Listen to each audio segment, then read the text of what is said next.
Well, hey folks, how y'all doing? Oh man, we are doing a challenge today. We're going to be doing these wireless smart thermometers. We've got the three most common brands. We've got the MEATER Plus, we've got the MeatStick, and then we got Mr. Yumly in the middle. And folks, I've done individual reviews on all three of these. I'll leave the links down to those three on each one of those. We are going to make sure there's no updates needed. If there's updates, we'll do updates. We'll make sure they're fully charged. We're going to put them in a chunk of meat on a pellet grill that's PID controlled. I'm going to have my Oklahoma Joe pucks on both sides of the meat. I'm going to take the probe from the pellet grill and put it in there. So we're going to have a lot of probes and a little chunk of pork roast.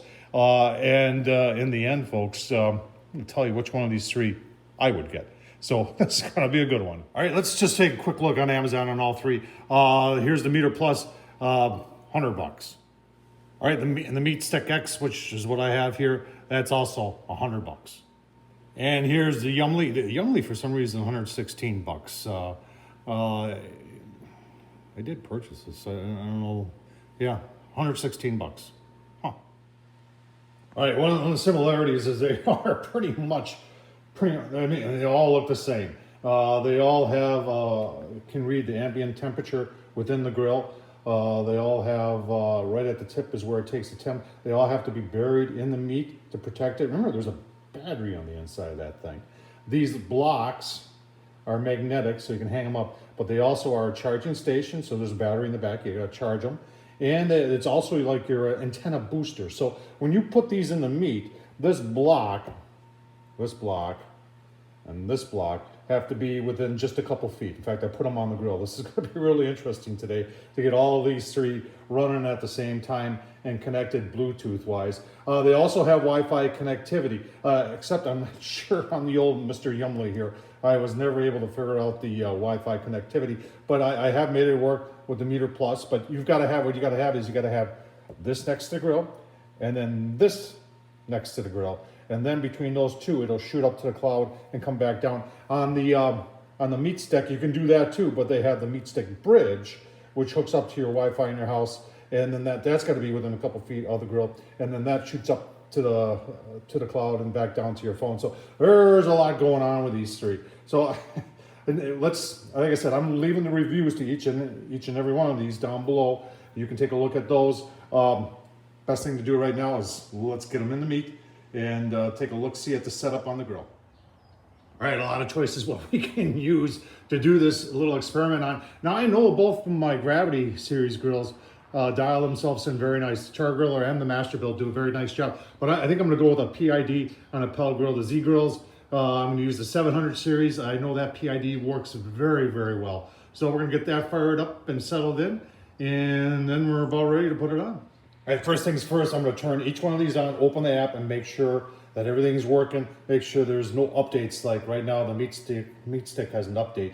So we're doing a firmware update. We'll check the MEATER, and we'll check the Yumly. All right, there's our 3-pound pork roast. Sorry about that. We're going to be putting as close together as possible with them, you know, in a part that's probably the same thickness. I did season it up a little Boar's Night Out, White Lightning, little Farm 407, love the pepper, and then on top of that, little the Burn Pit barbecue, all ration. A really good trio here to season up our pork. All right, all three are ready to go. The MEATER Plus and the MeatStick both had updates. The MeatStick required the phone to be present, whereas the MEATER was just an app update. Yumly had nothing. All right, and all three are on. We've got the pellet grill set at 180. You can see it's 190 right now. This thing reads in 5-degree increments. We've got the probe in. We got one probe on. It says it's 48 degrees. All three of these blocks are on and are communicating. I've opened up the apps and have successfully connected. Give you a look-see on the inside here. There's our three probes. On the right is the MeatStick. In the middle is Mr. Yumly. I don't know why I call that. And on the left is the MEATER Plus. Then you can see we got our probe from the Z grills in there. We got our Oklahoma Joe pucks, which are pretty much, get you over here, take a look at that one. Pretty much saying the same thing, right around 190, which is what the grill is. So we know that. We'll open up the apps and show you what they're saying on the apps. All right, let's start with the MEATER. And It's still estimating cook time. You can see it says our internal is 47. The Z-Grill says it's 51. It's pretty close. And it says target is 145. It says the ambient is 162. That's off by, well, you saw it yourself. That's off by about at least 20, not 25 degrees. Let's take a look at Mr. Yumly next. All right, look at the Yumly, Mr. Yumly as I call him. You can see we got it set for target of 145. It says it's 165, and the ambient is not registering yet. I think there's a minimum on the Yumly where it doesn't register, but right now the Z-Grill is saying 185, and the pucks are in agreement with that. So the ambient is an issue with this Yumly. Take a look at the MeatStick. The MeatStick says that our temperature is 55. It says the ambient is 145. That's off by a bit, and that's it for that. All right, folks. So you saw all three of them on. This is just in the beginning. I'm going to give them some chance here. I'm going to give them an hour. Let's lid closed for an hour, and let's get everything. Everything should be really nice and consistent on the inside, and it'll give them an hour for all of them to kind of, you know, do their thing and start registering and get more dialed in, and then we'll take a look after about an hour. All right, I know I said an hour, but I want to get a workout in, so it's about 30 minutes. See, the grill is reading 175. This reads in 5-degree increments, set up 180. You can see the internal probe from the Z-Grill says the meat is 69 degrees. Take a look at our pucks. Our pucks pretty much stay the same, a little bit lower. Let's take a look at our apps. MeatStick, you can see elapsed times 26. So it's 77 degrees, so that's pretty close. And it says the internal is 152. It's still off. Old Mr. Yumly here says that it's 83 on the internal. Still no ambient registering. I don't understand that. All right, take a look at MEATER. MEATER Plus. It's calculated. His calculator's telling me it's going to be 2 hours and 14 minutes yet. That's okay. It says it's our internal is 70, so that's within a couple degrees of what the grill is saying, so that's good. The ambient is it's up to 170, so it's probably the closer of the three. Well, the Yumly's not reading ambient at all, and the MeatStick is a lot lower than the 170. So right now the MEATER's doing a good job. All right, been gone for about an hour, 20 minutes. We're for a nice walk. You can see we've got the pellet grills reading 180 right where it's set. It says the internal is 116, and we're going to take a look at the. We're not going to open up and give you a look-see first. First, we're going to take a look at temps and see, because I'm thinking if I open that up, it affects maybe the ambient temperature reading on them. So let's take a. This has been closed now for an hour, 20 minutes. The ambient should be working perfectly on these three sticks. Right, let's start with Mr. Yumly. It is still not reading ambient. I just don't understand that. We're going to be turning up to 225 here and see if that helps.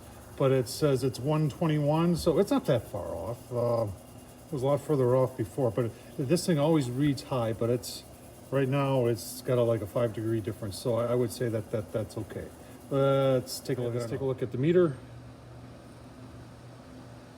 and you can see its internal is almost spot on with what the grill is saying, and ambient is almost spot on too. So good job by the MEATER. All right, let's take a look at the MeatStick. MeatStick 2 is with only just a couple degrees, 121. It says 170, so the ambient is off by about 10. Not bad. And it is done its cooking time elapsed, and it's saying we got 34 minutes. I'm going to turn this up to 225 now, and I'm going to spritz it with a little water first. I tell you what, you want to take a look at it, don't you? So do I, because we're cooking too, you know. So the Oklahoma Joe pucks are reading right now. They both agree with the 180. Nice color on that pork. I'm going to give it a little spritz, turn up to 225, and take this thing home. Smokes rolling. 225 on the Z-Grills. I tell you, folks, if you're looking for a good pellet grill, Z-Grills 700 series. This PID is phenomenal there. You can see our temp is 130 on the internal. We're not going to open it up. We're going to take a look at the apps first. All right, Yumly, here's one of your last chances to show me something. All right, still not reading any ambient. I don't know what's going on with that. It says internal's 138. It always runs of the couple times I used it, it runs hotter than what it actually is. And okay, next up, the MeatStick. MeatStick is more in line with the pellet grill, 135. It is reading shy of the 225, saying 204. It says we have 18 minutes remaining. Okay, and the meter.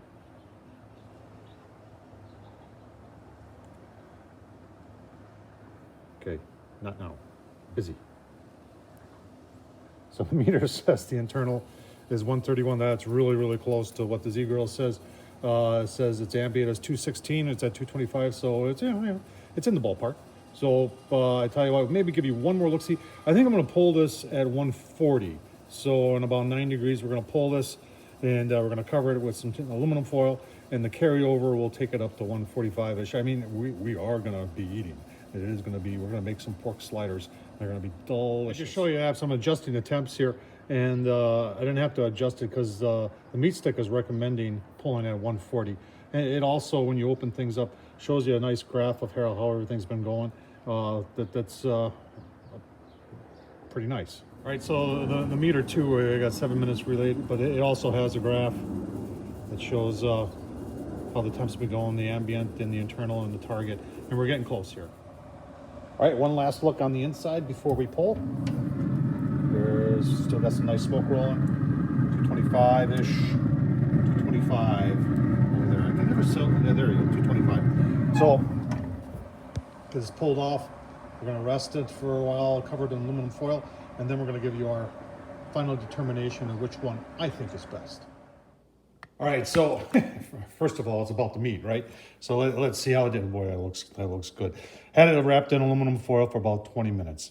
And let's just go through that. Look at that. Nice and pink. I'm gonna make some sliders first.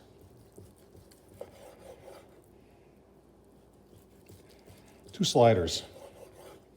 Let's take a look at that. All right, a little salted rye, some homemade pickles on there. Oh man, take a taste test. All right, that is absolutely delicious. We finish these two sliders up, and we'll get down to the end here and make it the final choice. All right, which would I choose and why? Well, I tell you what, let's first by eliminating one. Yeah, Yummly. I wouldn't spend any kind of money on this, even if it went on sale. And it'll go on sale. The ambient temperature didn't work at all. And the meat temp in the end got kind of close, but the majority of the time it wasn't close. So Yummly, you're out. All right, so it comes down to the MeatStick versus the MEATER. Coming into this, I was leaning MeatStick all the way, and I am still impressed by its way its Bluetooth works when it has the extender mode on. I do something called the basement test, where if Bluetooth in the extended mode, if it can work in my basement, going through several walls in concrete, it gets my choice, and that worked better than that. This has an extender mode too. It hooks up to the Wi-Fi a little easier than this does. When it comes to connectivity and range and everything, they're both pretty even with a little bit going more to the MeatStick. All right, so when it comes down to it, it's all about accuracy, right? I mean, if you're gonna spend $100, you want something that's gonna be pretty doggone accurate. So you saw it for yourself in the video. When it came down to it, on the meat temp side, they both were pretty good. The MEATER was definitely more accurate than the MeatStick. When it came to the ambient temperature, the MEATER was definitely more better on temperature on ambient than the MeatStick was. And as of this viewing, I did the latest firmware update for it, so everything was up to date with it. And there was a new app update on the MEATER, and everything was up to date on there. So when it comes down to it, which one would I choose? They're the same price, folks. I'm gonna go for the MEATER. I really am. I think you can't go wrong with a MeatStick. If this goes on sale and it's a lot cheaper than the MEATER, it definitely works. It definitely does. The meat temp is close enough, good enough. The ambient is not good enough, in my opinion. The MEATER gets it closer on both sides. It's better dialed in, and that'd be my choice. So hope this is helpful. Which one would you choose? Tom Horsman at YouTube. Thumbs up, leave a comment, and as always, folks, I really appreciate you watching. Thank you.